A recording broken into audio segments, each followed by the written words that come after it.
மனிதரில் புனிதர் புனித பெர்னார்து. கிபி 12ஆம் நூற்றாண்டின் மாமனிதர் என்றால் பெர்னார்த்தை தவிர வேறு இருக்க முடியாது என்று சொல்லும் அளவுக்கு அவர் புகழ் ஓங்கியிருந்தது. திருத்தந்தையர் பலருக்கும் அவர் ஆலோசகர். இரண்டாவது சிலுவை போருக்கு கிறிஸ்தவர்களை தயாரித்த மறைபோதகர், விசுவாசத்தின் காவலர், பிரிவினையின் காயத்தை ஆற்றியவர், துறவற சபையை சீர்திருத்தியவர், மறைநூல் அறிஞர், மறை வல்லுனர், சிறந்த சொற்பொழிவாளர்.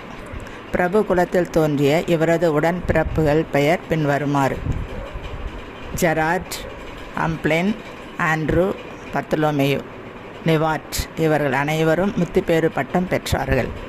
பெற்றோர் இவர்கள் எல்லோருக்கும் சிறந்த முறையில் கல்வி கற்க வசதி செய்தனர்.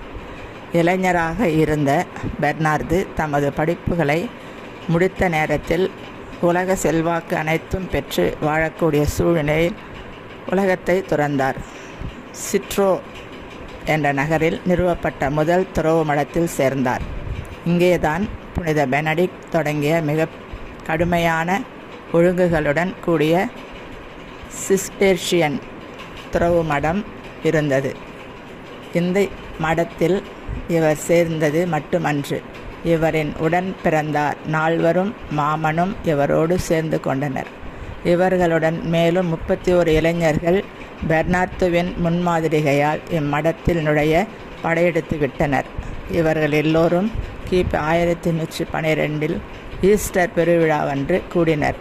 அப்போது மடத்தின் தலைவராக இருந்த புனித ஸ்டீபனுக்கு பல ஆண்டுகளாக ஒருவர் கூட இம்மடத்திற்கு வராமல் இருந்த சூழ்நிலையில் இத்தனை இளைஞர்களையும் வரவேற்று மகிழ்ச்சி வெள்ளத்தில் மூழ்கினார்.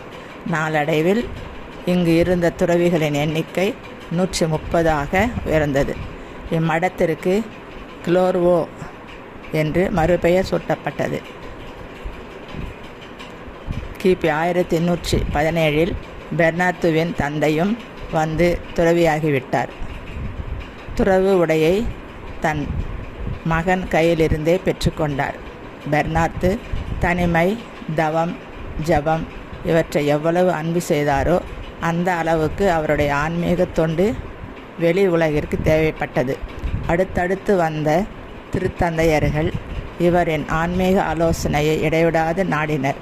இந்த நாட்களில் குறிப்பாக பிரான்சில் ஆல்பிஜென்ஸ் தப்பறை காட்டுத்தீயாக பரவியது. ஏற்கனவே கொலோன் நகரில் தோன்றியிருந்த வேறொரு தப்பறையை ஒடுக்க இவர் சென்றிருந்தார். லாங்கு வெடெக் என்ற இடத்தில் தோன்றிய தப்பறையை ஒடுக்க அனுப்பப்பட்ட நேரத்தில் உடல்நிலை மிகவும் நலிவுற்று காணப்பட்டது. துலூஸ் நகரில் முதலில் தப்பறையை நீக்கிக் கொள்ளாமல் அடம் பிடித்தார். அவசரமாக கிளேர்வோ மடத்திற்கு திரும்பினார். விளைவு ஆல்பிஜென்ஸ் தப்பறை தலை தூக்கத் தொடங்கியது. இந்த அவல நிலை புனித டொமினிக் தோன்றும் வரை நீடித்தது. சிலுவை போருக்கு தயார் செய்யும் பணியையும் ஏற்றுக்கொண்டார். ஏராளமான பேர் போருக்கு தங்களை ஆயத்தம் செய்து கொண்டு புறப்பட்டனர். பிரான்சுடன் ஜெர்மனியும் போரில் சேர்ந்து கொண்டது. இருப்பினும் பெரிய தோல்வியை சந்தித்தனர். அபெலார்ட் தப்பறையை தவிடு பொடியாக்கியவர் பெர்னார்து.